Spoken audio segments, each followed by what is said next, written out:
My name is Philip Slayton, and I am a board member of PEN Canada and chair of the National Affairs Committee. And with me today is Brian Rogers, who is, I think it's fair to say, Brian, Canada's leading libel lawyer. Would you agree with that? Well, at least that's not defamatory.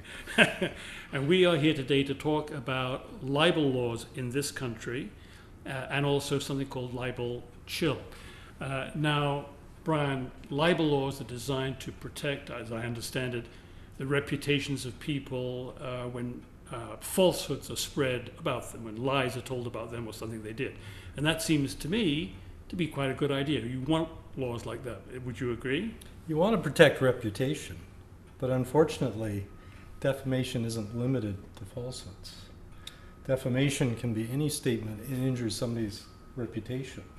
And once the plaintiff proves that, that's all they have to do. Once they prove that, then the onus is on the defendant.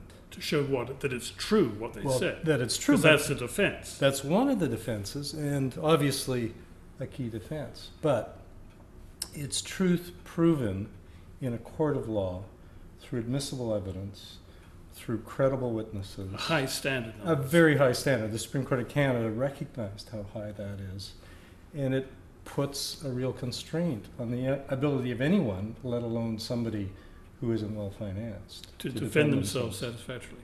So that's part of the trouble then. A journalist, I suppose, could write something which he believes to be true, and there's good reason to believe it's true, but it might fail to meet the high test that a court of law would impose. That's right. So that journalist is then vulnerable to a plaintiff coming along and suing him for injury to his reputation. That's right. And you know, the protection of reputation has been used traditionally, historically in England by the nobility.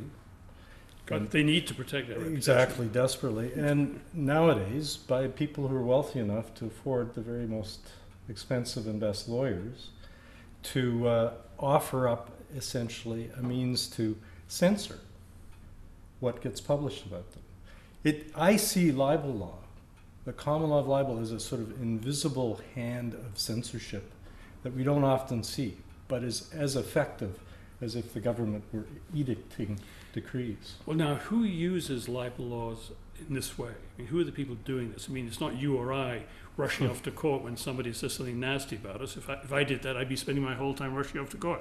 So who is it doing this? Well, traditionally, it's people who are well-financed, who have a very deep desire to protect their reputations from criticism. It's people who companies who are trying to, again, they're engaged in some aspect of the public arena. They're trying to protect their reputation. They often use this as a vehicle to shut down the protest against them. And that's one of the most serious incursions or uses of the law at present. So would part of it then a corporation or a wealthy individual sending a message out to the world in general, hey, if you say something nasty about me, your life's going to get uncomfortable, so don't do it? Absolutely. Yes, that's it. And it's expensive. Let's face it. You have to go and hire a lawyer, get legal advice, prepare evidence, go through that whole process, when instead of spending that money on investigative work that would enhance freedom of expression. So, I mean, what can we do about this? Obviously, there is a place for libel laws. I mean, Right. There are some people who should be able to use them to protect reputations that have been unjustly attacked. Right. But what you're suggesting is that these laws are often misused. They So how do we certainly can protect be. against that?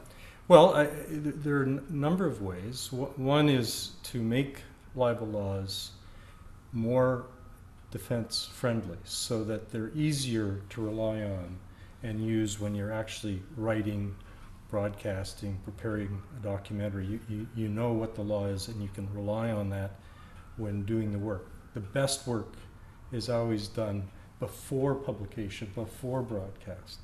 So that's one. Two is you can make it easier procedurally for defendants when they're being sued in circumstances that is strategically designed to limit their participation. You can make the procedural rules a lot easier for them to protect their interests. And what about Canada, so internationally? I mean, how do libel laws, how does the problem of libel chill in this country look, if you look at the United States, the United Kingdom? Well, Canada is a common law jurisdiction except for Quebec, and the common law is set ultimately by the Supreme Court of Canada. And there have been a couple of very important decisions by the Supreme Court of Canada in the last 4 years that have dramatically affected the common law in all of the provinces of Canada. Only Quebec now has what's called anti-SLAPP legislation, strategic litigation against public participation. And Ontario, we had the task force. BC at one time had a law, but then it got repealed by the government that got elected. What's fascinating is virtually every state, I think it's something like 38 or 39 of the US states have passed legislation to control SLAPP suits. And yet they have the most progressive or defense protective common law of libel in the world in some ways. They have a defense which is essentially a constitutional privilege, so that when you talk about public figures... This is First Amendment, is it? This is under the First Amendment, which protects free speech, and that constitutional basis has led to a defense that allows or protects statements, defamatory statements about public figures. So we have the similar thing in the Charter of Rights and Freedoms, do we not? We do, Section 2B. Fundamental freedom. Exactly. So how do we fall short vis-a-vis the US? It took a long time for us to realize, or the Supreme Court of Canada, to find a case where it could deal with the issue. It was decided in December 2009, the Grant decision, and it's a very important case for protecting free speech. In fact, it protects statements, including statements of fact, as long as they are about matters of public interest, and it allows us as defendants to not have to prove everything's true, but that we took reasonable steps. We took reasonable steps in the circumstances. It's kind of a good faith defense, as I understand. Good faith defense and public importance. Tell me about fair comment, Brian. Well, fair comment is a defense that the Supreme Court enhanced in 2008, and it allows you to state an opinion on any matter of public interest. And it's an opinion that can be outrageous, it can be ridiculous, as long as some person could honestly hold that opinion based on provable facts. So you still have some factual element that you have to prove is true. There has to be some relationship between those facts and the opinion, but the opinion can be far-fetched, it can be a conclusion, deduction of fact, and I think it's probably the most important defense in most circumstances.